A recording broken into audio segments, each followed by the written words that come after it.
Bem-vindos de volta à avaliação escolar.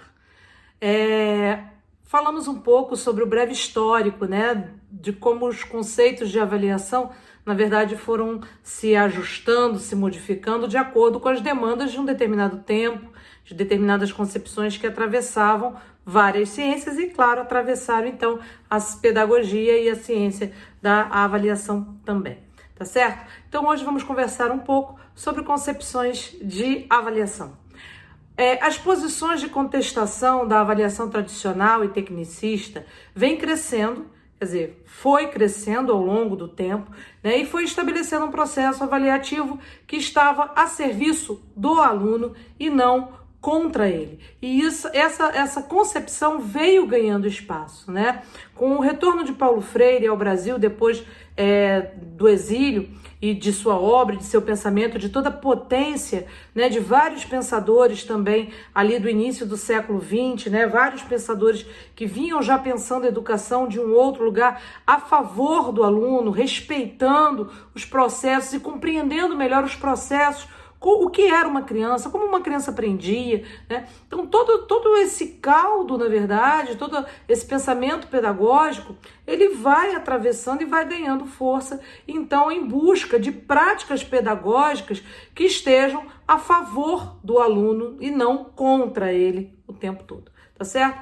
Nesse sentido, em suas características diagnóstica, mediadora e dialógica, a avaliação cumpre o seu papel superando o atraso do processo avaliativo, atingindo seu real significado de ser um instrumento de acompanhamento da construção do conhecimento do aluno numa visão de totalidade. Então nós tínhamos muito forte as ideias de uma avaliação como um ajuste de comportamento, como uma forma, um mecanismo de controle, e para muitos até hoje é um mecanismo de controle, principalmente sobre os comportamentos. Até hoje a gente escuta muito no discurso dos docentes, né? Na prova a gente né? Quero ver na prova. Pô, deixa comigo, porque na prova, quer dizer, já virou uma ameaça, né? A prova, né, deixa de ser um instrumento de coleta de dados sobre uma produção de conhecimento e vira, na verdade, uma arma, né? Um artifício para o professor ter um mecanismo de pressão para controlar, sobretudo, os comportamentos dos alunos, né? E o professor, quer ver um professor ficar enfurecido, é quando aquele aluno da pá virada, ele é terrível, ele te perturba a aula inteira e chega na prova, o danado tira 10. Não importa o que você faça, ele vai lá e ele mostra que conhecimento ele tem.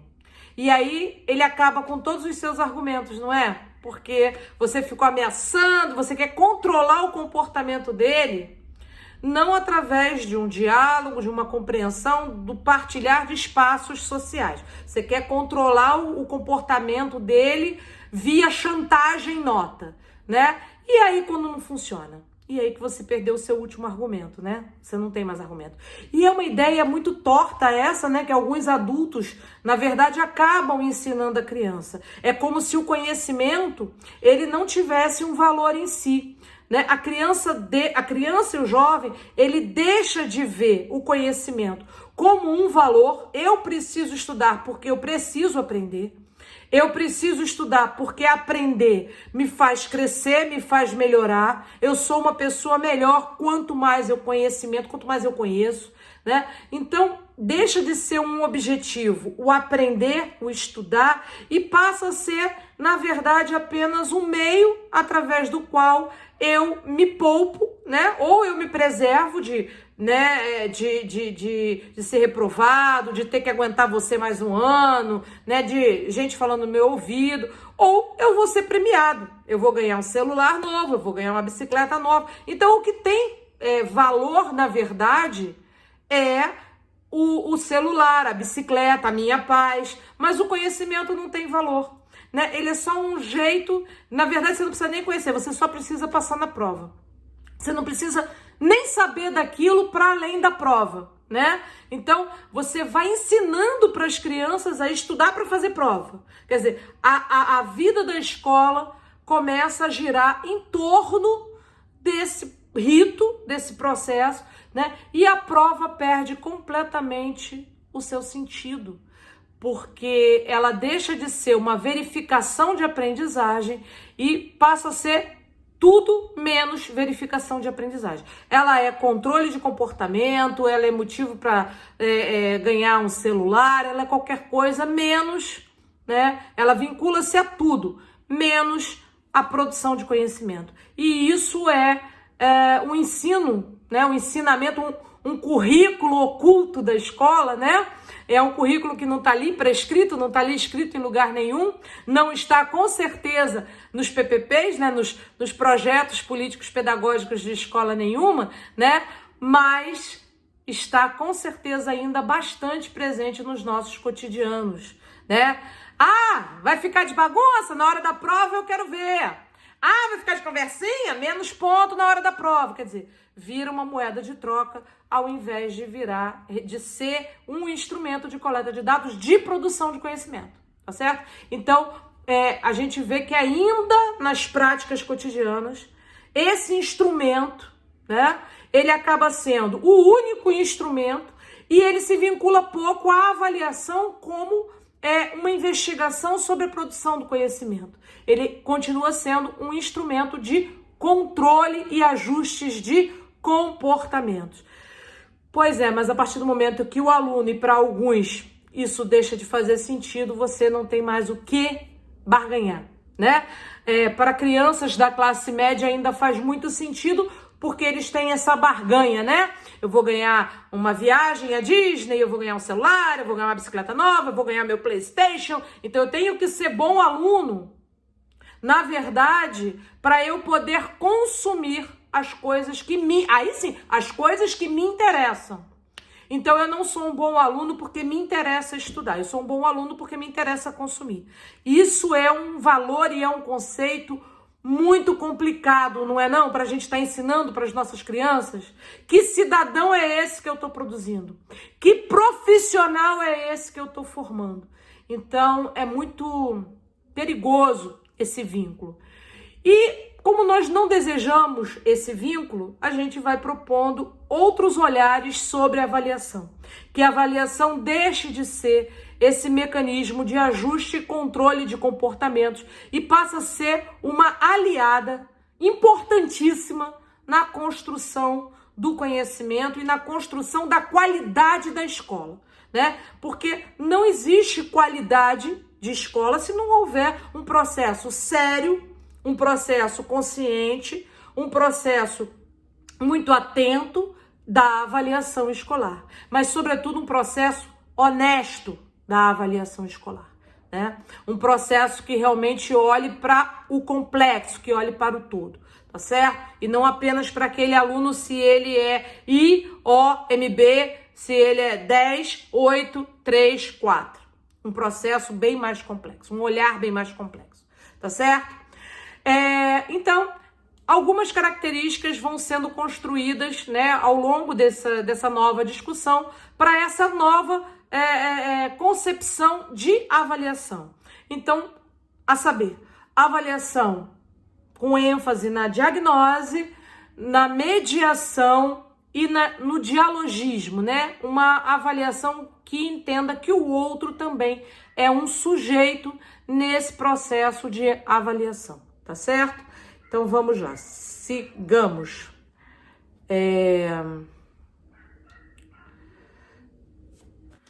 A avaliação diagnóstica visa detectar os níveis de aprendizagem atingidos pelos alunos e decidir o que precisa ser feito para corrigir os desvios. No caso da avaliação da aprendizagem, essa tomada de decisão se refere à decisão do que fazer com o aluno quando a sua aprendizagem se manifesta satisfatória e o que fazer com esse aluno quando a sua aprendizagem se manifesta insatisfatória. Se não tomar uma decisão sobre isso, o ato de avaliar não completou seu ciclo constitutivo. Cipriano Lucchesi. Então é preciso dizer que não é a avaliação simplesmente, a avaliação não se encerra simplesmente quando eu usei um determinado instrumento de coleta de dados, seja ele qual for, Pode ser a prova, um teste, uma pesquisa, um trabalho, né? Um portfólio. E eu cheguei a uma conclusão sobre o que esse aluno viveu durante esse período, o que foi proposto, o que foi que ele alcançou, o que ele não alcançou, o que eu desejava que ele alcançasse, o que ele me mostra que aprendeu, né?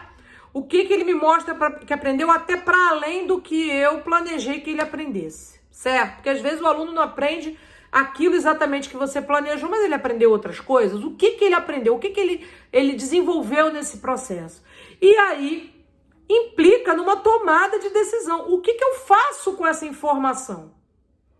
Eu deixo lá escrito no boletim e vamos em frente? Então é importante que essa reflexão, que essa tomada de decisão seja feita. O que eu faço? Ora, eu tenho um aluno, né, que não atingiu, que não tá bom. O que eu vou fazer?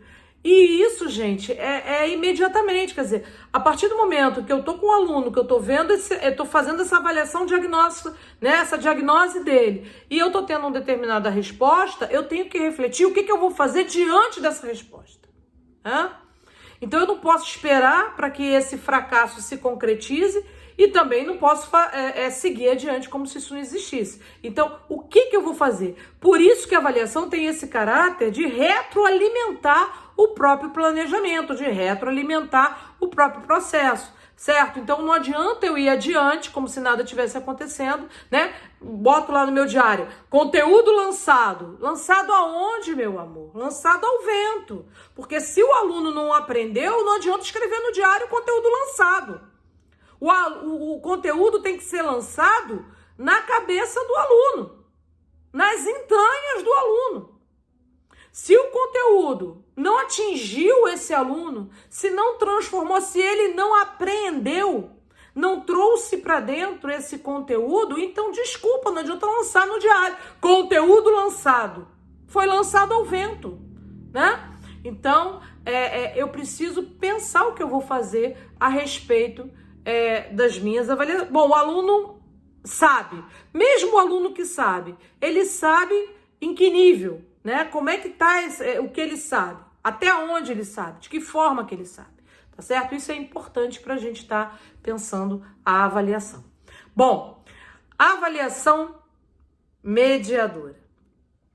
Através dela, busca-se a dinamização das oportunidades de ação-reflexão, o acompanhamento permanente do professor, o desafio ao aluno, a compreensão das dificuldades do aluno, atendendo o seu processo de cognição. Essa avaliação é ação, no sentido de levar o aluno do saber provisório a um saber enriquecido.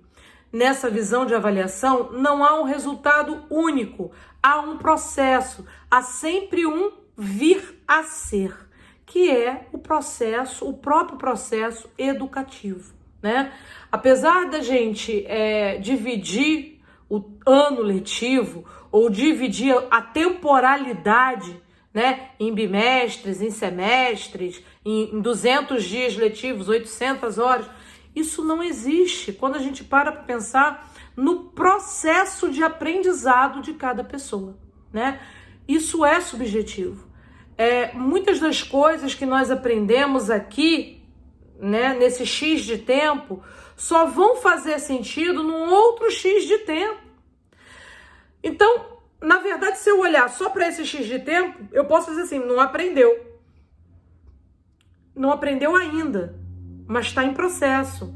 E ali mais à frente pode ser que ele me dê uma resposta muito superior às minhas expectativas. Isso acontece demais em educação.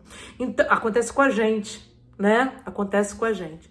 Então, em educação, é preciso que essa avaliação não seja uma avaliação fria, né? Uma nota num boletim, um conceito. É preciso que ela seja uma ação cotidiana, ação-reflexão, né? Então eu estou fazendo e estou pensando sobre isso que eu estou fazendo.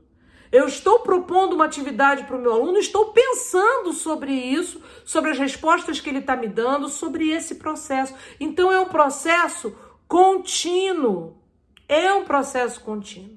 E muitas vezes na escola você faz, né? Você fragmenta esses processos. Você faz, parou, semana da prova. Agora estamos em semana de prova. Não. A avaliação faz parte de todo esse processo. Né?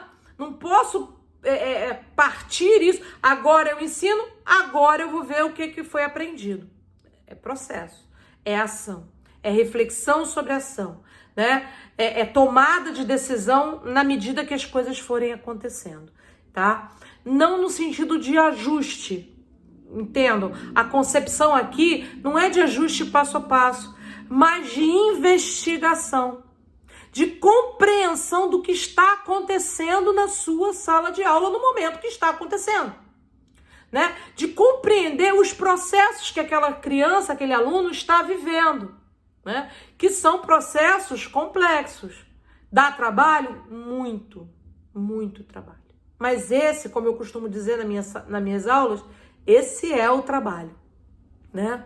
Então, assim, ser enfermeira no hospital hoje deve estar dando um trabalho danado, mas esse é o trabalho dela, né? Ser bombeiro deve dar um trabalho, né? Muito trabalho, mas é o trabalho dele. O nosso é esse. É ter interesse, é prestar atenção, é estar junto, é ter um olhar interessado, atento, né? Sobre todo o processo de aprendizado desse aluno. Tá certo? Para além do que eu ensino. Às vezes o professor ele é muito autocentrado, ele só presta atenção no que ele está ensinando, mas a gente tem que prestar atenção no que o aluno está aprendendo. Porque entre o que eu estou ensinando e o que o aluno está entendendo, está aprendendo, tem uma grande distância, tá certo? Então a gente precisa desse olhar atento, curioso, né?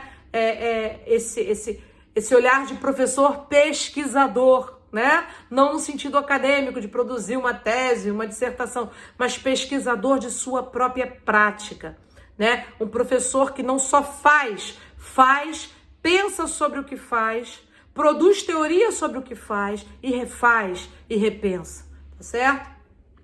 Respeitar o ritmo de cada aluno, pois considera a avaliação mediadora o elo entre o aluno e o objeto de conhecimento.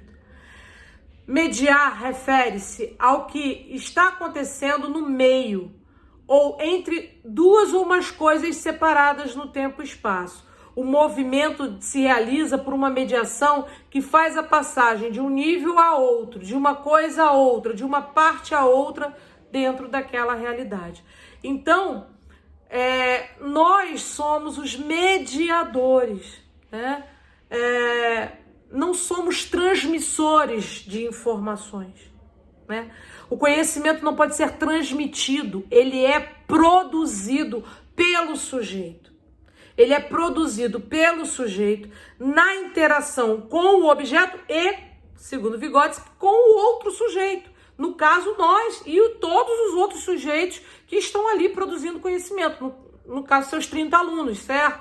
Então, nós somos os mediadores desse grupo de seres humanos pensantes, ativos, né? Reflexivos, que produzem conhecimento, que vão produzindo o seu conhecimento nessa interação. E aí você é o sujeito que vai planejar de que melhor forma possível que essas interações aconteçam. Esse é o teu trabalho, né? O trabalho de mediação. Então o professor não faz nada, ele fica de braço cruzado assistindo os alunos produzir conhecimento. Interpretaçãozinha rasa, né? Disso que a gente fala. Porque tem muito professor que é isso, né? Quer desqualificar, né, o que a gente está falando e aí vai para uma interpretação rasa, né? Uma interpretação tola. Não é isso que está sendo dito, né? Não é o professor ficar à toa assistindo o milagre da construção do conhecimento, o milagre da produção coletiva de conhecimento. Nós temos muito o que fazer. Para começar, nós temos que, né, pensar e planejar esse espaço escolar. Pensar e planejar quais são as atividades que vão permitir uma interação qualificada desses sujeitos com os objetos de conhecimento.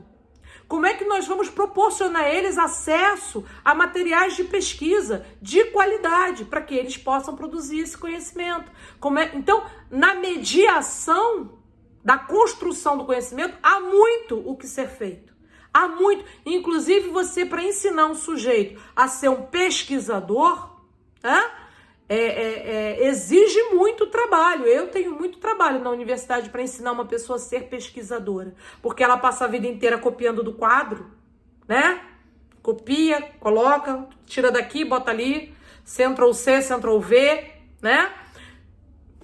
Quando você convida o sujeito que passa a vida inteira nessa escola, copia e cola, né, a pensar, a refletir, a fazer resumos, a construir uma opinião crítica sobre aquilo que está lendo, nossa, dá um trabalho danado. Mas isso era um trabalho que tinha que estar sendo feito pela escola fundamental. Porque é de criança que a gente ensina o sujeito a ser um pesquisador, né? Então, eu tenho que estar o tempo todo atenta como esses processos estão ocorrendo. Portanto, eu estou lá e estou propondo atividades, propondo desafios para que esse conhecimento vá, como está escrito, né, passando, né, de um conhecimento mais elementar para um conhecimento cada vez, não é um conhecimento simples, né, mas um conhecimento cada vez mais complexo, né? O conceito de complexo, gente, não é difícil, né? Não é complexo, é aquilo que é difícil. Não, complexo é aquilo que é tecido junto, é uma trama, né? Então, todo conhecimento humano, ele é uma trama. Ele é uma trama entre várias áreas do conhecimento, ele é uma trama entre sentidos, percepções, né, conceitos, mas esse conhecimento complexo, né, que ele já nasce, ele vai se complexificando cada vez mais. Nós vamos tecendo mais fios, nós vamos colocando mais fios nessa trama. E a trama vai ficando cada vez mais complexa, tá certo? Então, ele não é do simples para o complexo, ele é do complexo para o mais complexo. Esse é um conceito do Morin, Edgar Morin, tá certo?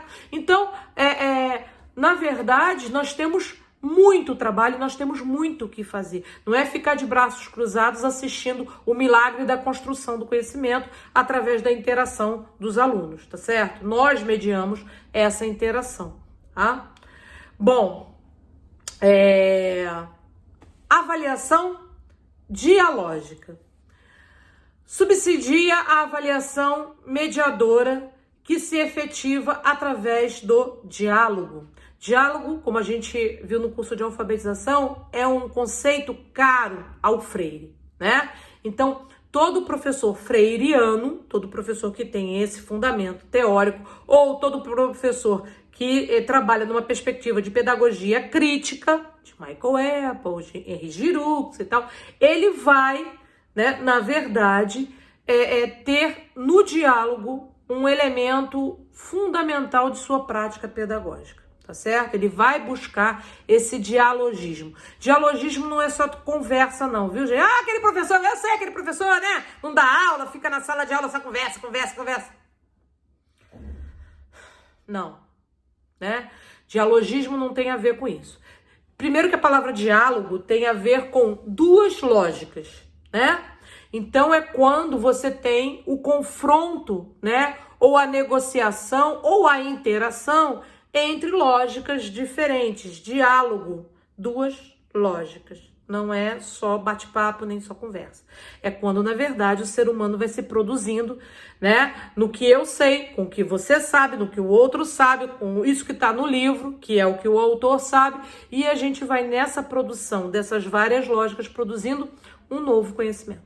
Bom, então, diálogo se dá na situação de mediação social e simbólica, fundamentando a interação do sujeito com o mundo, né? E é fundamental, né, que o sujeito aprenda se forme no diálogo, se forme nessa, né, nesse embate, nessa negociação, nessa conversação entre lógicas diferentes, que ele entenda, que ele aprende quando ele pensa com o outro, que pensar com o outro não é pensar o tempo inteiro, não é pensar igual ao outro, nem é pensar contra o outro, mas é pensar com o outro, né? Que que esse processo de pensar com o outro vai me enriquecendo e vai me permitindo, então, crescer e conhecer mais coisas, certo? Dessa forma, entende-se que uma avaliação que, sendo parte integrante de um processo educativo, acompanha o processo de construção do conhecimento do aluno, contribuindo para o seu desenvolvimento. Uma avaliação nas concepções diagnóstica, mediadora e dialógica que privilegie o desenvolvimento do processo e não apenas o resultado. Trabalhamos com pessoas diversas que partem de lugares diferentes, que vêm e chegam na escola com histórias diferentes, com subjetividades diferentes, com culturas diferentes, com linguagens diferentes, com saberes diferentes. E veja, eu estou falando diferente, não estou falando melhor, pior, maior, menor, estou falando diferente. Estou dizendo que cada sujeito possui uma singularidade, certo? E que é com essas singularidades que nós trabalhamos. E que o meu trabalho é colocar isso em diálogo para que um conhecimento seja produzido para aqueles sujeitos. Eles vão produzir os mesmos? Meu Deus, mas se eles partem de pontos diferentes, como é que eles vão produzir os mesmos? Não, eles vão produzir conhecimentos similares, no máximo. Semelhantes, talvez. Mas esses conhecimentos, como eu fiz pedagogia, minha turma devia ter o quê? Sei lá, 40 alunos. Todos nos formamos os mesmos pedagogos? Não. Porque a trajetória de cada um, quando chegou já era diferente e quando saiu foi diferente. O curso foi diferente para cada um. E não é assim com você? Não é assim com tudo que você faz e estuda na vida? Né? Para você, de uma forma completa, o curso que você está fazendo aqui vai ser diferente, vai ser único, porque vai dialogar com a sua subjetividade, com os conhecimentos que você já tem, com as suas crenças e valores, né? Porque nós temos crenças e valores. Então ele vai estar dialogando com você. E aí, nesse diálogo, nesse enfrentamento, nessa reflexão de lógicas diferentes, você vai se produzir um novo, né? Você vai produzir um novo. Ou não, né? Ou não. Tem gente que só vai produzir um novo daqui a algum tempo. Tá certo? Então, e aí, a avaliação, ela começa também, ela não pode. Na minha prática, porque isso também acontece muito, não é, gente? A gente viu na aula passada a importância da coerência, né? Da coerência entre o processo de ensino e aprendizagem e a avaliação. Mas não acontece muito isso na hora, no meu processo de ensino e aprendizagem. Nossa, eu sou uma professora dialógica, criativa, interacionista, minha turma produz um monte de coisa, cria um monte de coisa. Chega na hora da prova, acabou aquilo tudo, esvaziou de sentido e eu faço uma avaliação extremamente conservadora e extremamente matematizada. Uma avaliação que não dá conta, na verdade, de mostrar 1/10 do que acontece na minha sala de aula. Uma avaliação que trai os meus alunos e trai a mim mesma, porque trai a minha prática, né? Porque acaba rompendo e não mostrando a riqueza de tudo que aconteceu. Então isso acontece muito, né? Às vezes a prática pedagógica, o processo do ensino-aprendizagem foi muito mais rico, muito mais complexo, muito mais profundo do que aquilo que aparece na hora de uma prova, na hora de um teste, né? E isso acaba sendo uma traição à professora e ao aluno, tá? Bom, outras contribuições sobre avaliação. Segundo Maria Tereza Esteban, minha professora querida, o grande número de excluídos do acesso ao conhecimento socialmente valorizado, dos espaços reconhecidos da vida social, bem como a marginalização de conhecimentos socialmente produzidos, mas não reconhecidos e validados, vão fortalecendo a necessidade de se engendrar mecanismos de intervenção na dinâmica inclusão-exclusão social.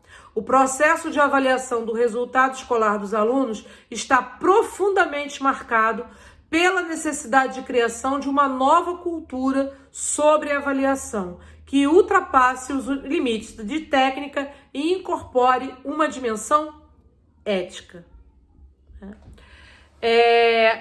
Tereza vai contribuir demais, né? É uma grande referência.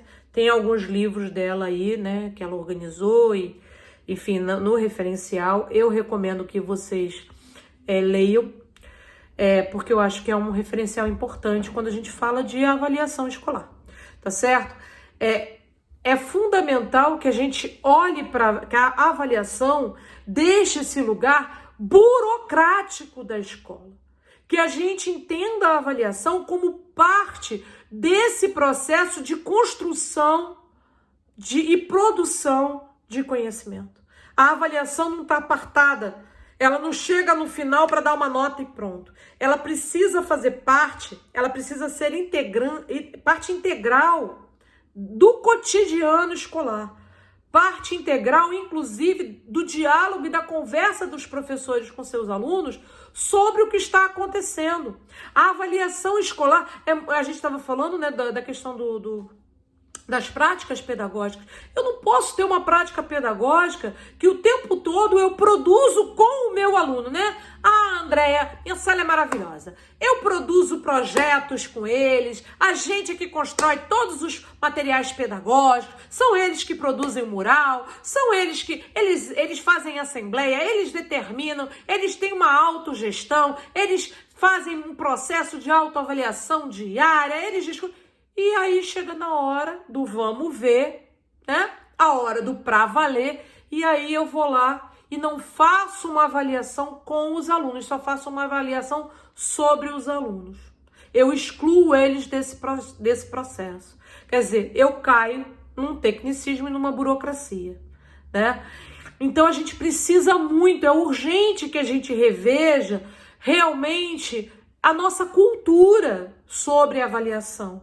Porque se, de certa forma, algumas práticas nós já conseguimos avançar e produzir outras realidades, quando a gente cai na questão da avaliação, ainda é muito difícil, ainda é muito burocrática, ainda é um instrumento de poder, né?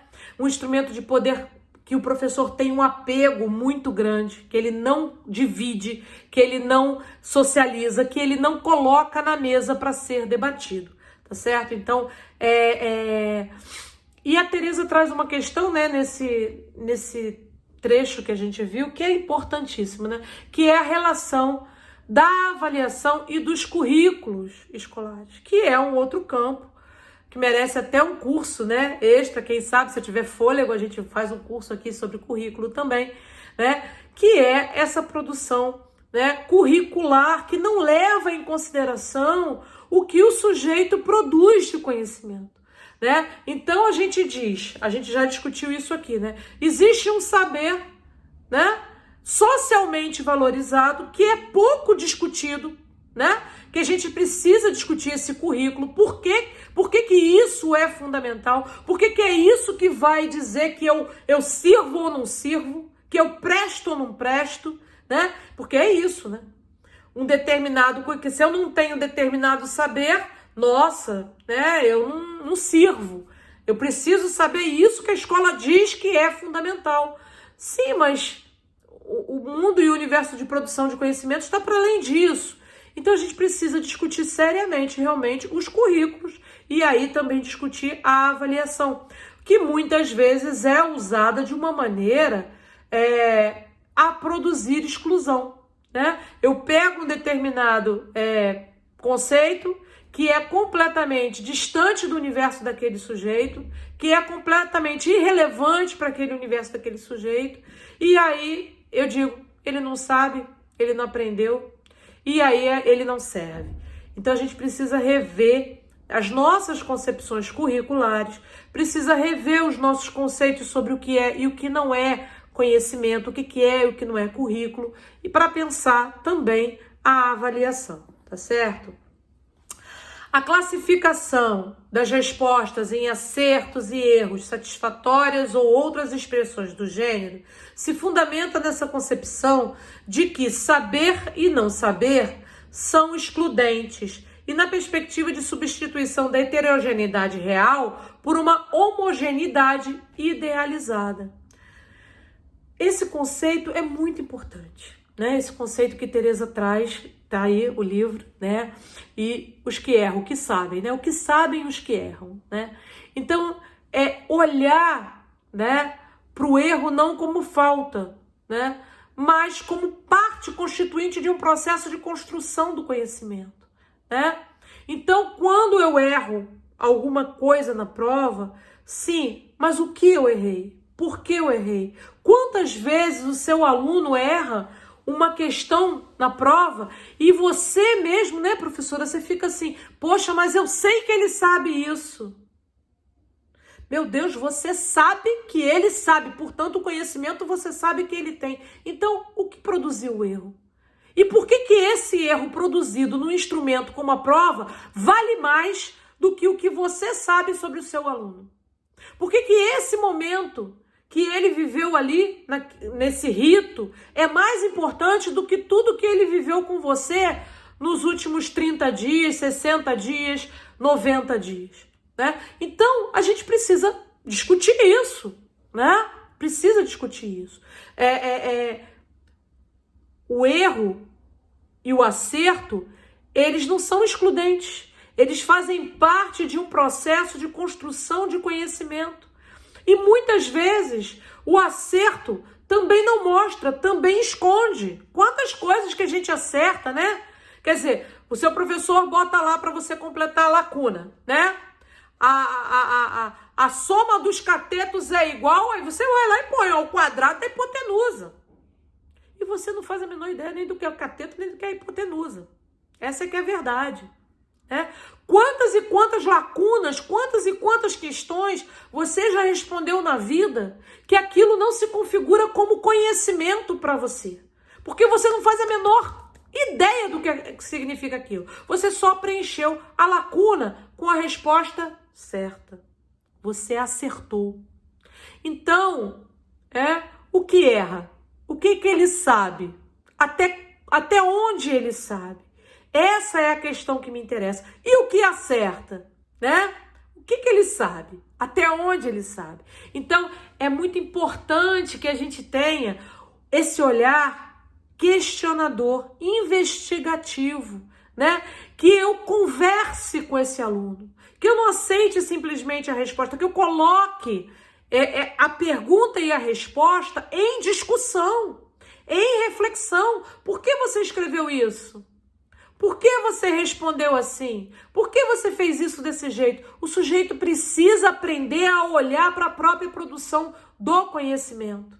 Ele precisa aprender a olhar para o próprio acerto e para o próprio erro. Isso é fundamental para a gente construir uma nova cultura de avaliação nas escolas. A inexistência de um processo escolar que possa atender às necessidades e particularidades das classes populares, permitindo que as múltiplas vozes sejam explicitadas e incorporadas, é um dos fatores que fazem com que grande potencial humano seja desperdiçado. É impressionante, nós temos aí vários exemplos ao longo da história, né, de pessoas que foram alunos medíocres, né? Alunos que tinham problemas na escola. Einstein era considerado um retardado, né? Darwin, aluno medíocre, está lá, né, no histórico dele. Então, assim, quantos e quantos sujeitos, né, foram considerados pela escola insuficientes. No entanto, a história da humanidade, né, os coloca em outro lugar. Né? Quem foi a professora deles ninguém lembra, mas quem foi esse sujeito todo mundo sabe. Então a gente precisa começar a olhar para esses sujeitos pelas suas possibilidades e pelas suas potencialidades e não apenas pelos seus limites. Né? Muitas vezes nós temos um olhar atravessado para o aluno das classes populares ou para a escola das classes populares. Né? Na verdade, quando você trabalha com a escola das classes populares, até as pessoas olham para você de um outro jeito. Então, é interessante como você olha para esse lugar, né, das classes populares apenas como lugar da falta. O que falta, o que não é suficiente. Então, a gente precisa ter um outro olhar para a escola pública. A gente precisa ter um outro olhar para as classes populares, para descobrir o que tem, o que existe ali sendo produzido de potência, o que tem sendo produzido ali de conhecimento. Como eu disse, não existe conhecimento, ausência de conhecimento ou conhecimento simples. Já existe um conhecimento que é complexo, mas que a gente pode torná-lo ainda mais complexo, tá? Mas para isso eu preciso acreditar que esse conhecimento existe, ele está latente. Ele está ali, ele é insurgente, mas ele pode aparecer, né? Para isso precisa do sujeito que medie, né, esse novo conhecimento, esse conhecimento que vai emergindo dessas produções. Então, nós sabemos que quando existe espaço, diálogo, quando existe interesse, muita coisa pode ser produzida. E a gente precisa ter esse olhar quando avalia, quando olha, né, e avalia os alunos, principalmente os alunos das classes populares, porque se a gente só vê derrota e negatividade, falta e ausência e erro, né, pouca coisa a gente vai conseguir construir, tá certo? Bom, quem gostou, deixa aí a curtir. Não esquece de curtir não, gente. Curte aí, aperta lá o joinha. Aperta o joinha pra mim, tá? Inscrevam-se no canal e apertem o sininho para vocês ficarem recebendo os novos vídeos, tá bom? Um abraço e até a próxima.